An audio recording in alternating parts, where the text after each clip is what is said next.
side, Matt Nass playing what we're calling Simic Midrange. I've heard it called Simic Food. I've heard it called Simic Fight. Simic Midrange works for our purposes here. Going to be taking on Jonathan Rosum playing Bant Golos. Yeah, and when we're talking about decks trying to go over top of each other, I mean, Nissa is one of those key cards where if you're not going to go the zombie route, Nissa is on that power level. Yeah, Nissa into Hydroid Krasis is the KO here. Yep. Yeah, this deck gets a lot of points by disrupting the opponent by staying proactive. Like something like Wicked Wolf is simultaneously answering opponents' threats and building your own battlefield. That's why I think it's gotten a lot of points. Previously, Brazen Borrower did a lot of that for this deck, but Brazen Borrower... Oh, no, it is here. 4 copies of Brazen Borrower. Matt Nass going even harder on Brazen Borrower than some people. So. You had to know it was in the deck. It is a mythic rare. That, of course. Didn't want to leave one of those behind. Meanwhile, over on Rosum's side, see a nice little start here. A Boreal Grazer into Oko. Turn 2 Oko. Not the typical way of doing this. Usually Gilded Goose enabling that. Rosum getting it through a Boreal Grazer. And he had the option to turn his 0-3 into a 3-3 here. Passed on it. Yeah, what do you think about that? Well, it means if you -5 with your Oko next turn, it's still on the board, right? I think that's the reason to take this line. Yeah, I agree with you. It's a little more patient. You're going to be able to still make a 3-3 next turn. Yeah. Also, Rosum doesn't have to be the one acting first. It's on Matt Nass to put together some aggression here. Rosum can eventually outscale Nass. Nass has his own Oko, though. That's going to come onto the battlefield. Tick up, make a food. And the turn heads back to Rosum. Rosum with a little bit different looking approach to the archetype. 3 Oko Thief of Crowns, where a lot of other players would normally play Teferi. 1 Kenrith, 1 Fae of Wishes, 3 Beanstalk Giant. You love 3 Once Upon a Time. I am furious with Rosum, I will tell you that much. I like very little about this deck list, but serving Rosum well thus far, sitting at 7-1. Oko continues to tick up. Looks like it is going to make a 3-3 this time. Will it be the food or the Arboreal Grazer?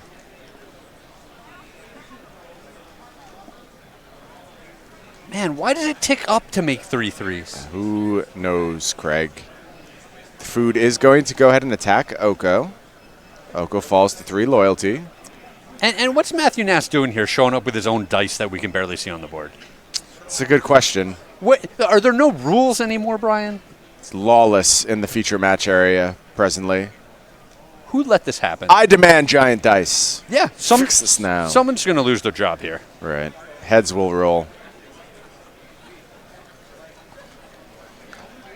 Nass thinking about this turn carefully. There we go. Order has been restored in the feature match area. Thank goodness. We can rest easy.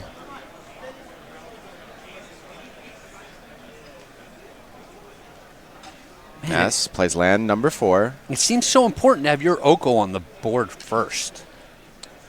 Does. Here's a Wicked Wolf coming down. Gonna go ahead, sacrifice a food. Wicked Wolf gets a +1/+1 counter, gets indestructible, and kills Rosum's Elk. Yeah, and it's going to dodge Oko as well. A pretty good card. Oko's going to go ahead and make another food.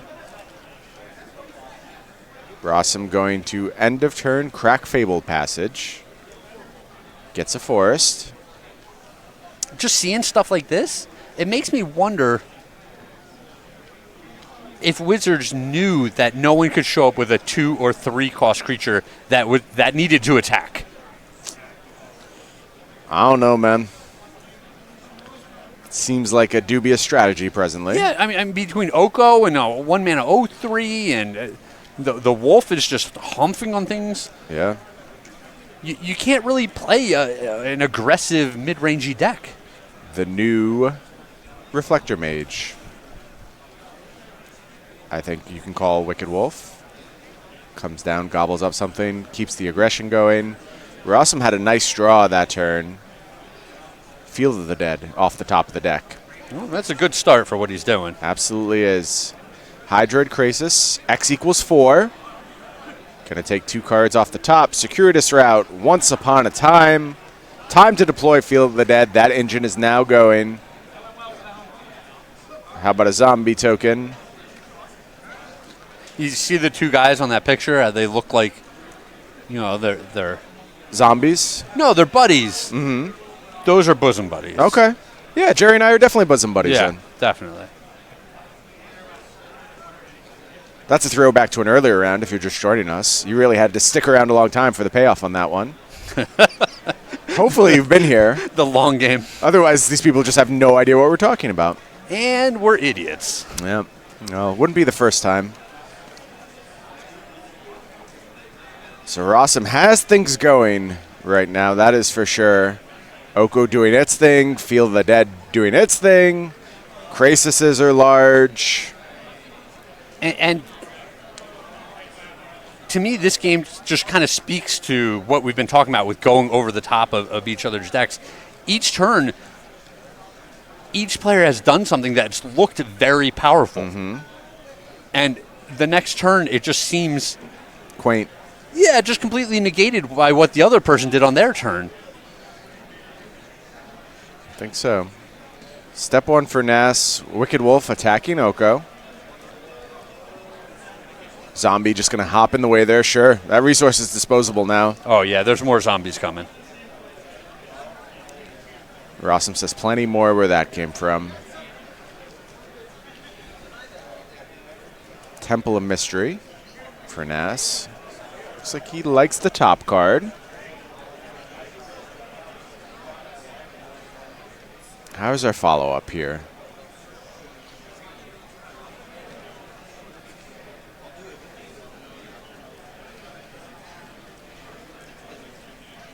Paradise Shroud. Looks like Oko is going to do some plussing. Additional food on the battlefield. And the turn is going to head back to Rosum.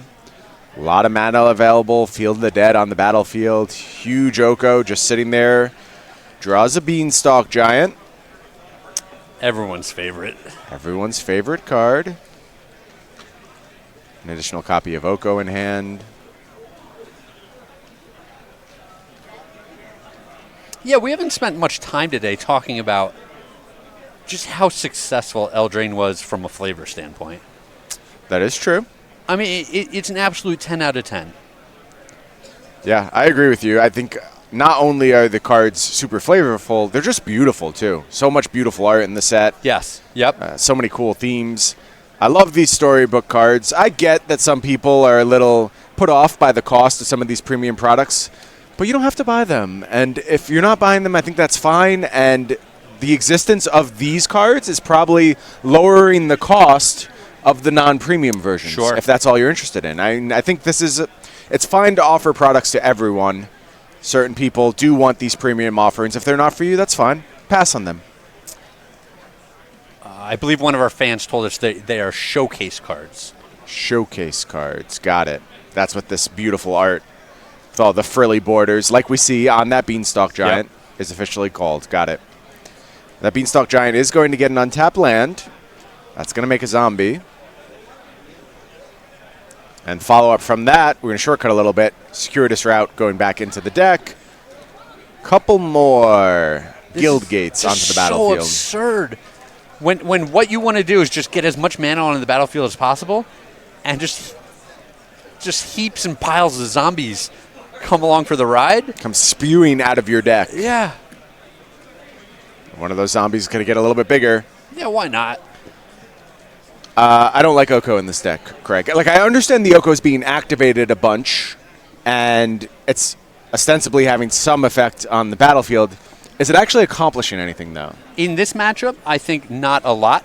Okay, so where does it shine? It certainly pressured the opposing Oko some in the early game. Okay, but that Oko is also somewhat irrelevant against Rosum, I think. Like, given how his battlefield has come together, it just was never really going to pose much of a threat. I agree with you. I think if there are some of those low to the ground decks, sure, that Oko would shine in those matchups. Okay, fair enough. And maybe you just have the other matchups covered already, and that's what you need to be accounting for. I think that's a valid point. Well, and we're in week 1 here. Of right? course. So not everyone knows exactly what the metagame is going to look like as this tournament plays out. Sure. So I think Rosum just showed up with a deck that had good aspects against a bunch of different strategies, and we've already seen people who that I want to say they were kind of one step ahead, where they showed up with just way more game against the Golos mirror. Right. Smart. The standard has moved ludicrously quickly. Oh, it's crazy. Tough to know exactly what level you want to be on for this day one tournament, really. I guess the set just officially released yesterday, which absolutely blows my mind. I feel like we're on our third metagame rotation already, but set's 1 day old. Here's a Nissa from Nass. If Nass is going to claw his way back into this game, Nissa's going to be an important piece of the puzzle. Needs a lot of help, though. You see those zombies already getting a little frisky over on Rosum's side. Oh, and I almost don't like animating a land because you're just asking for it to be stolen. Yeah. I guess there's no real good swap right now, though, right? There's no food on the battlefield presently. I think you still just give him a zombie. A zombie and you get a small upgrade. Well, it's more than that because Nass is losing access to the 2 mana out of it as well. Okay. Very good point. Let's see what Rosum wants to do here.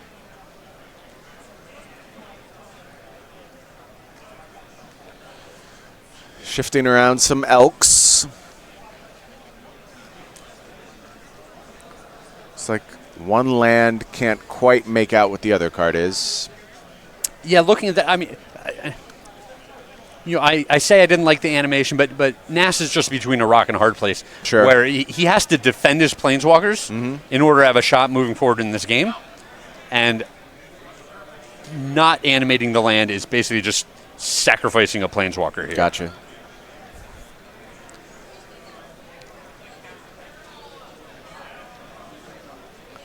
Would like to get confirmation exactly where these attacks are headed. My instinct is all at Nissa. I don't know that, though. We'll get confirmation from our spotter. Yep, looks like it. Yeah, there goes Nissa.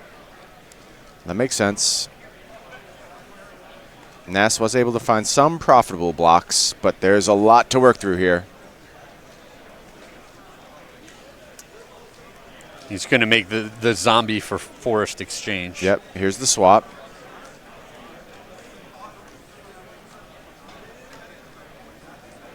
Additional copy of Oko, I believe, is the last card in Rosum's hand. And a zombie. Everything's a zombie.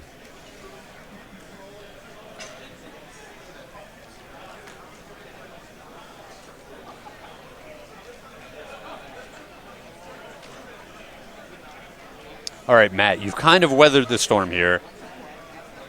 Need a big turn now. Yeah, Jonathan's kind of out of gas for now. But yeah, like you're saying, we need something to just put the ball back in our court. Another Nissa off the top with a Krasis in hand. If Nass can get to a point where he can protect that Nissa for a turn, fire off a huge Krasis, maybe that's how the ball starts rolling. Yeah, and the way things look right now. Looks like he can. Yeah, I think he's there. Let's see. Oko on the battlefield can convert another food to a 3/3 elk. Yeah, if he wanted to cash an Oko, he could make the trade back for his forest.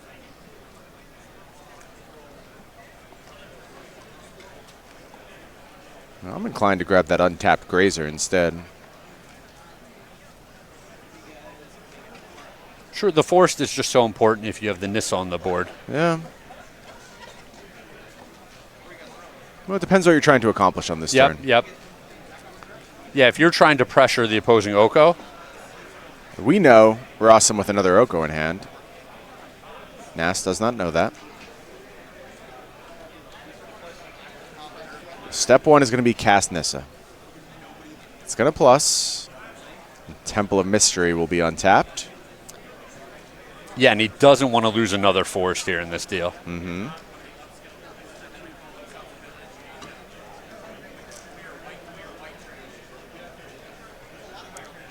Oko going to plus on food.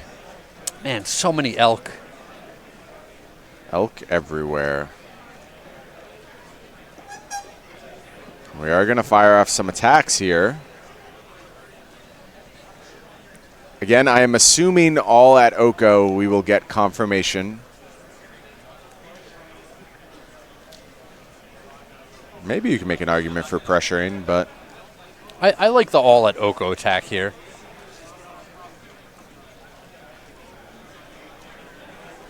yeah. Nass being a good camera participant, pointing at stuff, letting us know exactly where these attacks are going. Oko is going to die. This battlefield looks very Nass favored right now. Yeah, obviously Rosum has some huge draw steps. Yep.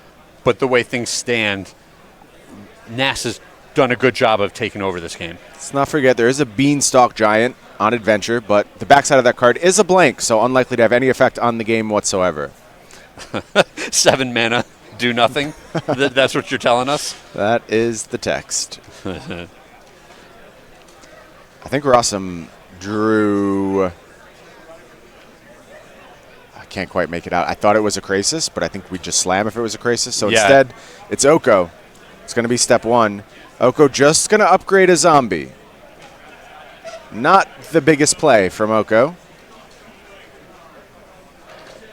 And here comes Hydroid Krasis as well as Zombie. Those will both go at Nissa. And Nass says, I'm going to keep those around. Yeah, and this is that important here. Krasis also was coming in. It's just a land for Rosum. It was a good land. It was Fabled Passage. That could be cashed in for a zombie. But this is it. This is the turn for Nass. 3 forests on the battlefield. Access to 7 mana right now. Could, of course, get an additional untap with Nissa if he chooses. Is going to do so. And he's going to tap it.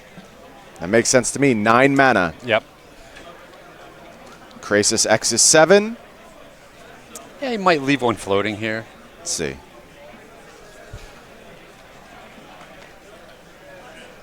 Get our nice big dice. 7. Going to X is use all of 7. it. 3 cards off the top of the deck for Nass. Another Krasis. Still has a land drop available. Tides are starting to turn here for Nass.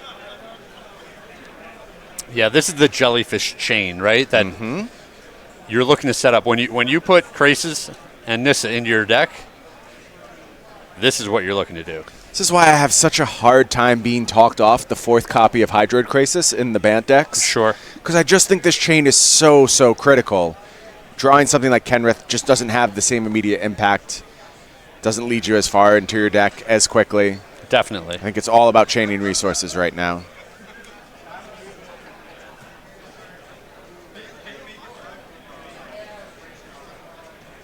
Turn's going to head back to Rosum. Takes his draw. 2 mana. I assume we're looking at a growth spiral. We are. And last turn, Nass turned the opposing jellyfish into an elk, which makes it a 7/7, but it loses flying and it loses trample. Yeah. Yeah, you see this exchange a lot.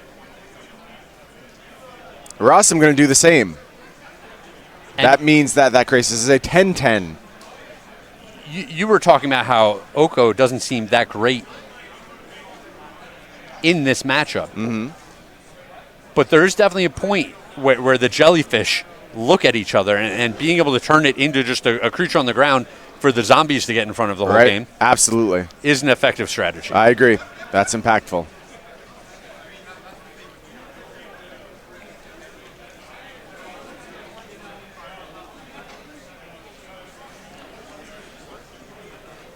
Nass now has the Abyss on his side of the battlefield.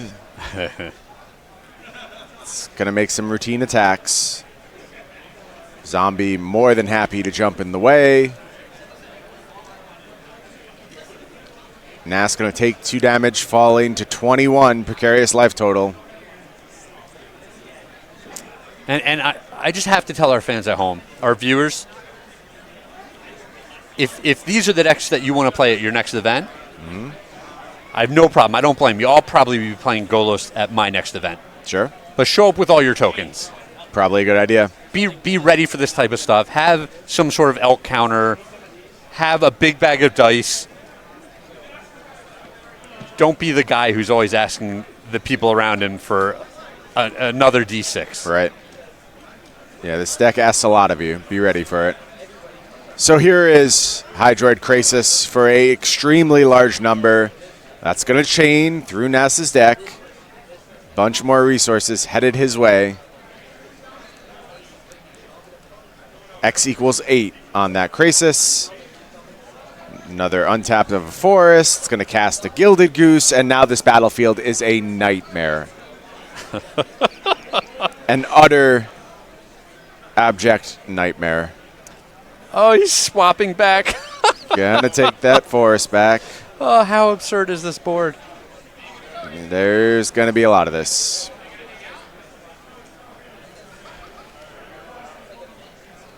Yeah, and the Hydroid Krasis are going to be abysses for a while. Now there's 2 of them instead of 1. But I think it's still going to be a couple of turns before they get the job done here. I'm not even convinced they're going to get the job done. I mean, the top of Rosum's deck is so live at this point. That's what I mean. It's going to give, Ross another 2 to 3 draw steps, maybe 3 to 4. Sure. Yeah, every land now represents 2 zombies. So lands are no longer blanks. If you ever draw one of your large spells, Hydroid Krasis, Kenrith, game gets out of control real quick.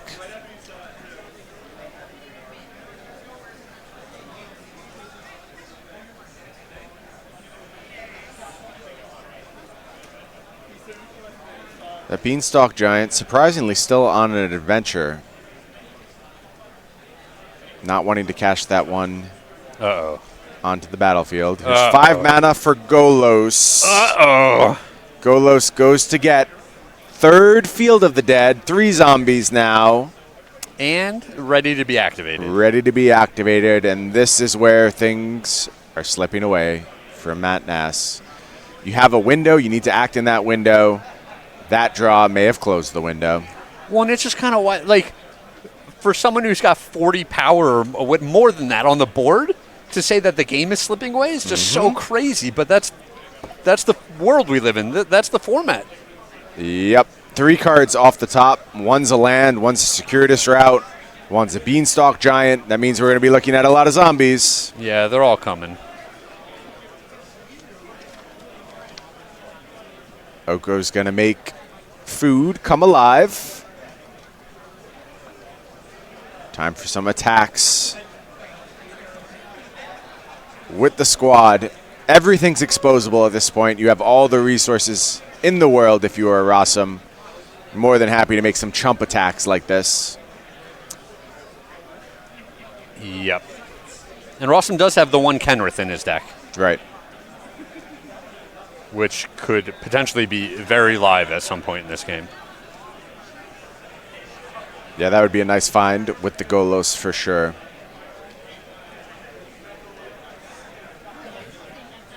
Nass is going to find some blocks here. Over in other matches, Matthew Dilks up a game, Amulet Titan leading over Urza Outcome. In our Legacy Teamer Delver Mirror, 1 game apiece for Baeckstrom and Daryl Ayers. Yeah, we're pretty jealous that we're not watching that one. Instead, we get a battlefield that looks like this. Do a little shortcutting here. Beanstalk Giant, Overgrown Tomb. Gonna go and find a couple more lands with that circuitous route. 6 more zombies on the battlefield. And the turn passes back to Nass. Looks like only 3 more. Only 1 Guildgate, no basics left. Yeah, and that explains why he didn't go searching with the Beanstalk Giant. Yep.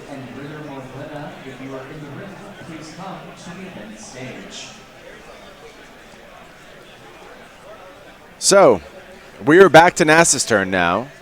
Yeah, and Oko did not turn the big Crassus into an elk. It didn't, meaning that it could kill Oko, but I just don't think that matters all that much anymore. Well, it is pressure from the air.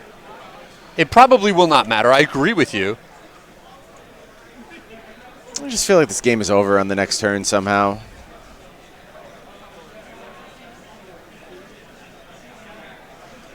Maybe not. It's pretty close.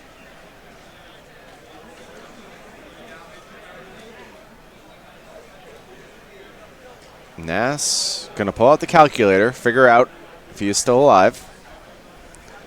Step 1 is Once Upon a Time. 5 cards deep. Brazen Borrower. All right. See what we can get up to with that card.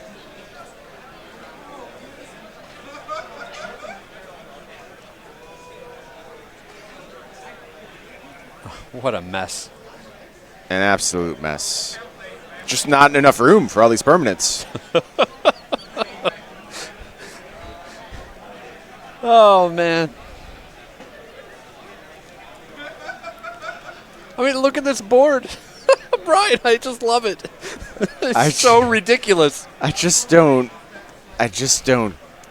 get it, Craig. I honestly don't. I don't think it's good for Magic games to continually reach this state. Yeah, this is fun for us to watch, and we can kind of track everything that's going on. But if this is what casual Magic is, if people go to Friday Night Magic, right, and they can never finish a match because the games get so bogged down and there's so much going on, I agree with you. I don't think that's a great place for Magic to be long term. So figure out how to beat this deck real quick, Craig. We need this gone. It's on you. Help us, Craig. You're our only hope. Yeah, I mean, I have a few ideas. None of them are good. Okay. But I'm also going to the next Pro Tour, so maybe I just keep my bad ideas in my pocket and I go to the Pro Tour and lose with them all for myself. Good idea. Yeah. Looks like it's time for a Beanstalk Giant attack. Very fearsome. Yeah, what are we doing here? Very fearsome Beanstalk Giant. Gonna head into the red zone. Block. Yeah, what are we doing? Well, how about a second Beanstalk Giant? What are you gonna do about that? Now what's your plan, Matt Nass? Just gonna play a land, make some more zombies, and the turn heads back to Matt Nass. I have no idea who's winning anymore, Craig. Yeah, I mean, with Golos being an elk. Yeah. It seems like things are at like a point of parity, but Nass's hand is a little better, but Rosum has 42 zombies on the battlefield and 2 2020s. Like, what even is this game? It's bonkers. Again, I think the flying crisis is huge here. Yeah, let's not forget Rosum had the chance to address this crisis. Yeah. Had Oko on the battlefield, chose not to. And we'll see if that crisis can do all the work itself. 8 points of flying damage in the air. Rosum at just 11 now.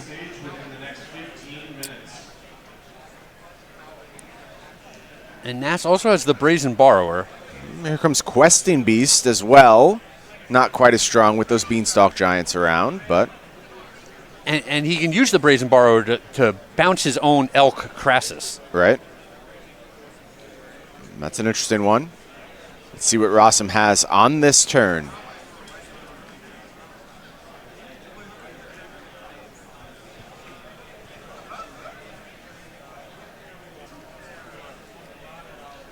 Yeah, there's literally like 3 dozen creatures on the battlefield. Good, clean Magic. What's the saying, as Garfield intended? Yes. Yeah. All right, Nass. I assume won this. Yeah, I mean, either that or Rosum found a very powerful draw spell. No, yeah, Nass took that one down. Just going to go searching through the deck, couldn't find what he was looking for, and going to pick him up. And that means Matt Nass takes an absolutely bonkers game 1. Yeah. I think that game mostly defined by that Krasis not being earthbound. Yeah, I think that was a lot of it, but it also showed you just how important Oko was in that matchup. Mm-hmm. I mean, it dragged down a couple of Krasis on both sides. Right. It turned Golos into a 3/3 elk, which is just super important. Sure. So, maybe Oko is better in this environment than we're giving it credit for. It's always a possibility. Not that we've been dismissing Oko by any means. Right. But to me, Oko was just the big mid-range killer, and maybe it's the mid-range killer that's still very good in the bigger decks as well. I think you can find spots for it to efficiently pressure Bant Golos. I think, like you said, answering Krasis can be a big deal. Answering Golos, a big deal. Less sold on it over on the Bant side, though. But if you're playing a bunch of mirrors, maybe it's just part of your setup there. Sure. Why don't we go ahead and take a look at sideboards for these players. We'll start over on Matt Nass's side. There you see 4 Shifting Ceratops, 3 Love-Struck Beasts, 3 Ether Gust, 3 Veil of Summer, and 2 Mystical Dispute. A tight little package there. What do you want to do if you're over on Nass's side? So this is interesting because Matt has to know at this point that everyone's bringing in Agent of Treachery, right? So I think Veil of Summer is great. And he got to see so many cards out of Rosum's deck. He knows, it's an Oko version and it's not a Teferi version. That's huge. Huge for these Veil of Summers. Yep. So I think the Veil of Summer is great in this matchup. And I actually like the Mystical Dispute as well. Okay. Having the ability to have a 1-mana counterspell for things like Oko and Crisis, it's just great. You don't have to leave 3 mana up the whole game in order to take off one of their important spells. You get to do it for 1 mana. What about the fact that the ramp in Rosum's deck will eventually invalidate that spell? Does that trouble you at all? It certainly does a little bit, but it's only a 2 of in this Mystical Dispute. And I think the first couple of turns are important enough, and there are points in turns 4, 5, and 6 where Rosum's still going to be using all of his mana, and you can tag one of his other spells just by hardcasting this for the full 3 if you need to. Sure. Yeah, I'm inclined to agree with you. I think it does have a purpose in this matchup. Meanwhile, over on Rosum's side, you see 3 Devout Decree, 3 Agent of Treachery, 2 Assassin's Trophy, 2 Negate, 2 Veil of Summer, 1 Jace, Wielder of Mysteries, 1 Prison Realm, and finally 1 Time Wipe. What do you want to do if you're on Rosum's side? So I like the 3 Agent of Treachery. When it's all about Planeswalkers, being able to steal one just seems super powerful. I like the 2 Negates. The 2 Assassin's Trophy are interesting to me. I don't know if they are a Windmill Slam inclusion, but I would definitely lean that direction, and I like Prison Realm as well. Feel about Time Wipe? I'm not sure if that's what these games are about. See, it's interesting because I think that card is incredibly important in the more traditional builds of Bant Golos. Having access to that at instant speed against Teferi, when you have Teferi on the battlefield, it's a big deal. Like being able to check their combat step, not allowing them to get maximum value out of their Nissas, really, really important. But with the absence of Teferi, I'm not as sold on the card, and I might, in fact, be passing on it. It's funny how contextual a lot of these decisions are. It's not just this card's good against this matchup. Right. It's what are the other cards in my deck that make me want to play this or not play this. Absolutely. Another consideration is that Time Wipe is just a one-of. Right. Rosum has a Fae of Wishes. Right. And so if he brings this card in, he can no longer search for it with the Fae of Wishes. Okay, so kind of has access to it anyway if he really needs it. Okay. We'll have to see what Rosum does here as we head to Game 2 of this match. And this is going to be the deciding match for these teams. There you see Matthew Dilks playing Amulet Titan, takes down Josh Mcclain playing Urza Outcome. A lot of GP champions on this team of Baeckstrom, Mcclain, and Nass. Mcclain, of course, famously took down GP with Birthing Pod way back in the day. Birthing Pod master, to be sure. Craig, you know what one of my favorite things on the planet to do is? Is it make honking noises like a goose? It is to make honking noises like a goose. I was actually going to throw to our ad very cleverly there, but this match has apparently already started, so now I can't do it anymore. Just picture it in your head. It would have been awesome if I was able to continue through with it. Goose honking noises. Goose honking noises, yes. Yeah. That is one of my favorite things to do. That and casting Circuitous Route. which Jonathan Rosum is now doing, quickly accelerating to 6 mana. These players just couldn't wait to get back into this mirror. Jeez, look, they're each just doing everything they want to do. Explosive start for Matt Nass. Turn 3 Nissa. Yeah. But Rosum with already 6 lands on the battlefield. Yeah, he has the ability to untap and potentially play Agent of Treachery and steal it. Oh, my goodness. Let's see what the 7 mana play from Rosum is going to be. Hey, you notice that Beanstalk Giant in Rosum's hand rotting, doing nothing because there's no spot on the curve where he would have wanted to play it? Listen, they were very big creatures on the board. They sure were. They were big, Craig. I will never take that away from Beanstalk Giant. It is big. Krasis for 4. Okay. It's a nice one. Draw 2 cards. Field of the Dead. That's what we were looking for. That's going to enter the battlefield. Zombie coming with it. And now we pass back to Matt Nass. 2 supercharged forests on the battlefield presently. Thanks, Nissa. Appreciate ya. Going to play a Breeding Pool untapped.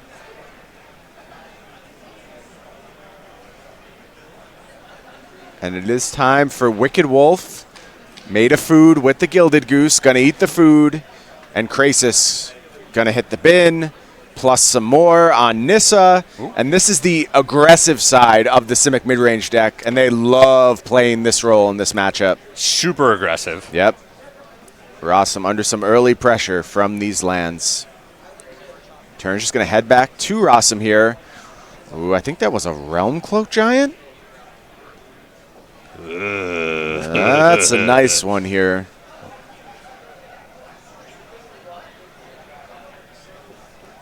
Oh, does he want to just play the land first in order to play around a potential mana leak? It's an interesting question. Ultimately, that zombie is not going to make a big difference. Let's see. It looks like the answer is no. Mystical Dispute? Realm Cloak Giant. Looks like it's just going to be food from Matt Nass. There is a big element of risk with that play for sure.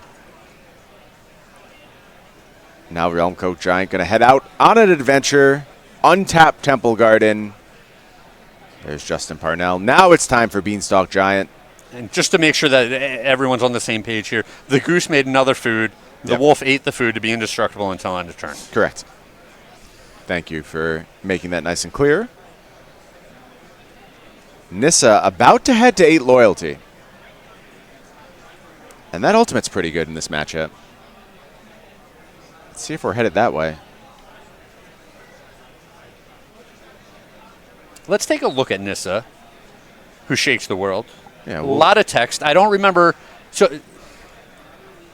I don't remember exactly what happens when you ultimate. Let me tell you. I know you search for a billion lands. All the forest you would like. They also, all your lands become indestructible. Okay, that was the part where I wasn't sure if I was remembering it correctly. I'm happy to fill you in on this. I've spent a lot of time with this card recently. There you see the ultimate. You get an emblem with lands you control have indestructible. Search your library for any number of forest cards.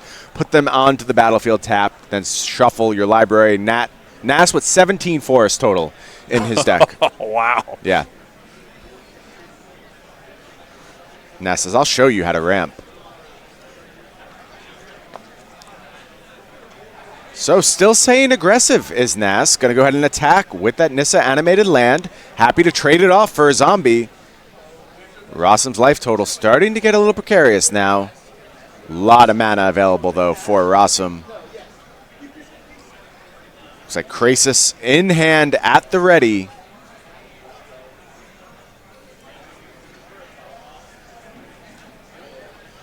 That Nissa is going to ultimate, though. Yeah, that's going to find a lot of lands. Rosum's a little fortunate that there's no animated lands on the board that are just going to be, indestructible creatures for the rest of the game. Of course. Yeah, and here is Krasis for 8. Jeez. A smaller Krasis. Rosum draws 4, finds a Golos, finds Circuitous Route, finds Fabled Passage. So it's going to be zombie time next turn, that's for sure. For sure. Ugh. Not the draw we were looking for there. That's the wrong time to peel a forest.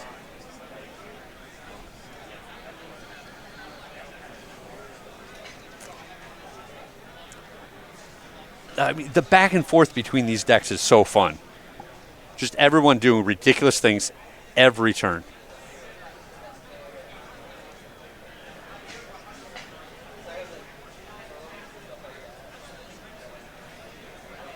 And that Beanstalk Giant just waiting to get frisky. It's ready. It's ready to be big. Put me in, coach. It's got one job, be big.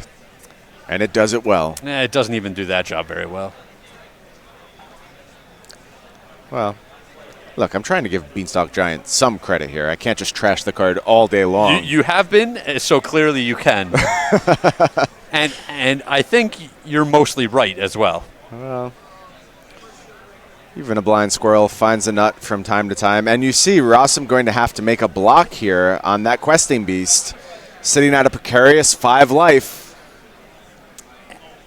And now the big decision for Nass. You know, do I want to... Do I press my luck? Do I lose my Nissa here? Yeah. I can animate a land and then work on ultimating Nissa next turn. Right. Yeah, I get the tension. Nass is out of gas. He would just be drawing off the top of the deck, hoping for help. There are a bunch of dead draws. That's what happens when you play a bunch of mana creatures in your deck. Sure, but there's many less dead draws once you've searched for 15 or so forests out of your deck. That is true. But Nass, reaching for a plus here, is going to take the slightly riskier line. Yeah, this is the greedy line, but it might be the line he has to take to have a chance to win the game. It might be. Boy, do you have to fear Agent of Treachery here. Oh my god, he drew it! He drew Agent of Treachery in this draw step. Oh, it's so sick. And there you see Agent of Treachery. It's going to come down. It's going to take Nissa, and Nass says that's enough. Pack it in. For sure. Look, I get Nass's decision there. It's really hard to criticize it because I don't think he was winning that game off just a raw Nissa ultimate. I think he still falls behind there. I approve of plussing, but it feels bad when that happens. Can't deny that. Well, that means this match tied up at 1 game apiece. And this is the decider. This determines which of these teams is going to be in prime position for a top 8 run going into tomorrow. 8-1, you're sitting real pretty. Yeah, 8-1 going into day 2 is right where you want to be. Absolutely. Well, Craig, I hate to waste a good throwaway, and I had a nice one. I was going to say, Craig, do you know what I enjoy doing more than almost anything in the world? And you were going to say, what's that, Brian? What do you enjoy, Brian? I don't know you that well. Why don't you tell me a little bit about yourself? I enjoy buying Magic cards. I actually did know this. You did know this. And there's nowhere better on the planet to buy Magic cards than at the Star City Games Magic the Gathering sale. Head over to go.starcitygames.com/sale. Get your Gideon Spellbook, Rest in Peace, your Darksteel plates, your Thought Vessels, and your completely outmoded Pyromancer Ascension right now. Thought Vessel? Yeah, Thought Vessel. Are they really... Got to move those Thought Vessels. Yeah, they're... Greg, always be selling Thought Vessels. That's the motto here at StarCityGames.com. ABC, always be closing. Always be closing on those Thought Vessels. We are doing so as we tell you about the Magic the Gathering sale. No, all kidding aside, I check the Magic the Gathering sale on StarCityGames.com every week. Yep, me too. Every single week. There's always a great deal. I order my cards. I have them ready for pickup when I come do commentary. I go visit our booth. I say, do you have a nice stack of cards for me? They always do. Starts my weekend off right every time I come to an SCG Open. And they're always foil. Usually foil. Well, usually. Sometimes there's like some beta cards mixed in there. Some cards are not available in foil. Yep. All right. So it looks like we're into game 3. I mean, how can we top the first 2 games? Yeah, they were bangers. I really enjoyed this matchup, actually. I think Van Golos versus Simic. Like I said, I see these as the 2 Tier 1 decks in the format, and I think these matchups are interesting all the time. Yeah. Over and over. There's good stuff coming out of these matchups.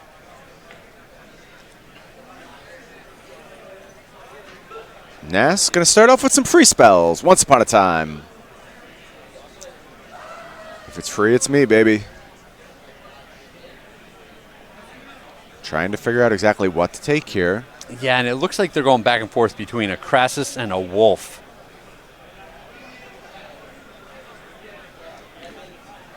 Hydroid Krasis going to be the grab.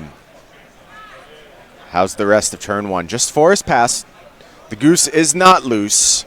Rosum going to play a tap land. And if your opener is Forest Pass,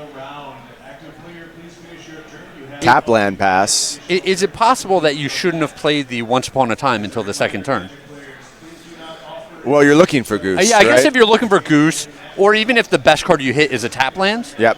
you might want to go with the tap land Yeah, on turn 1. I think that Okay. decision's correct. Your hand gets so much better when you have Goose versus when you don't. Here's the play for Rosum. It's Beanstalk Giant, and here it legitimately looks great. Fills in the curve nicely. Everyone's favorite card. Beanstalk Giant off on an adventure. Gonna go grab an island. Now we're back to Nass's turn, and he's just getting aggressive. Questing Beast on the beatdowns. Rosum falls to 17. Did gain a life off that Thornwood Falls.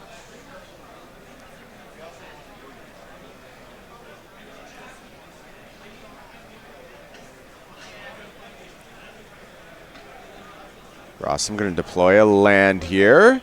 And it's time for Circuitous Route. That's going to make some zombies because we're up to 7 lands already. Yeah, a lot of zombies.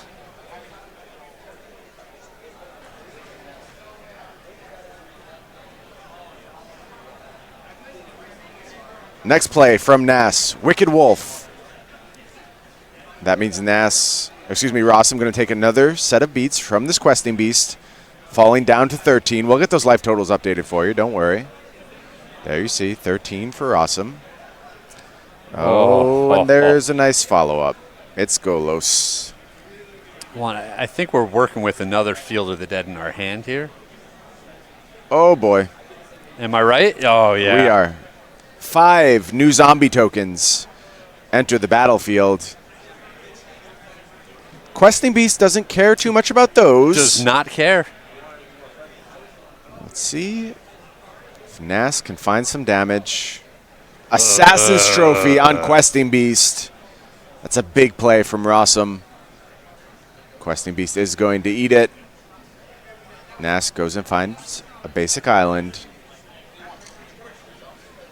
Yeah, I think Assassin's Trophy is pretty good in this matchup. Ooh, doggy. Yeah, the way the first game played out, we didn't really see, Questing Beast pressuring the opponent. Mm-hmm. But it does seem very effective in this matchup, so I can see having that answer for Questing Beast and Planeswalkers. Sure.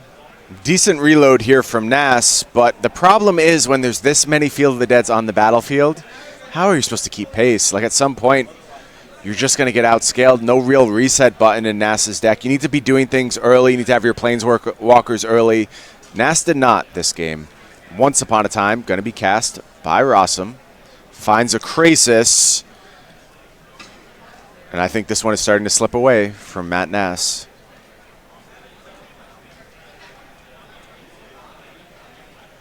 Well, this is interesting. Krasis as opposed to that route. I get it. Draws 3, finds the 4th copy of Field of the Dead. Yeah, and the Krasis buffers his life total a little bit, and it's big enough to tussle with the opposing Krasis. Able to block, yep. I think on Rossum's side, it's just, all right, I'll just make sure I don't die over the next 2 turns, and the zombies are going to get the job done. I agree. I think that's heads-up play from Rosum.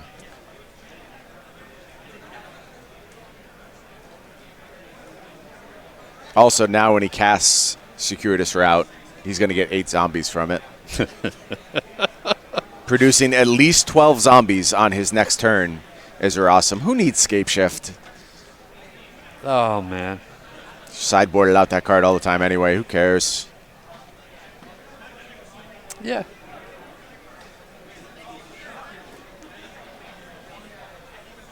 Oh, what a world we're living in. I think Nass starting to see the writing on the wall here.